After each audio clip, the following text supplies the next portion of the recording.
I think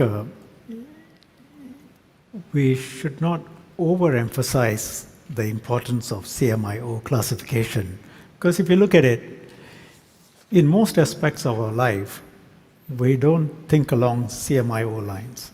I mean, just take a simple example. When we come here, do we think of CMIO?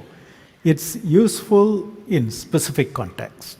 I talked about ethnic integration policy. It applies in limited contexts where the state, for example, you want to help minorities, self-help groups, Mendaki, SINDA, Eurasian Association. CMIO helps. But you think back to ordinary lives in Singapore, in which other contexts is CMIO relevant? Today, it's your education, where do you want to go to school, what kind of opportunities you get, what kind of jobs you can get, economy. It's an open society with a lot of open opportunities, which is not somehow tied or restricted to CMIO classification. And I don't think we should be too caught up with that. CMIO is relevant for some areas.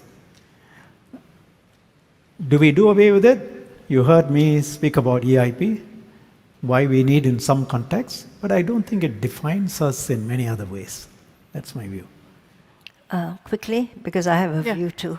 Okay, I find myself agreeing with the minister. I think the CMIO or CIMO model is a gross oversimplification of what goes on the ground, the diversity that's on the ground. And I think, speaking as a minority, I do want racial identity to still be tracked, if only because we want to be able to measure outcomes. So I would rather welcome more data rather than less data. I think the challenge and the policy conundrum that we face when it comes to the CMIO model is how to, and Singaporeans are proud of their racial identities. How do we ensure that we maintain that without also allowing or enabling racial chauvinism? I think that's the challenge and the fine line we have to track.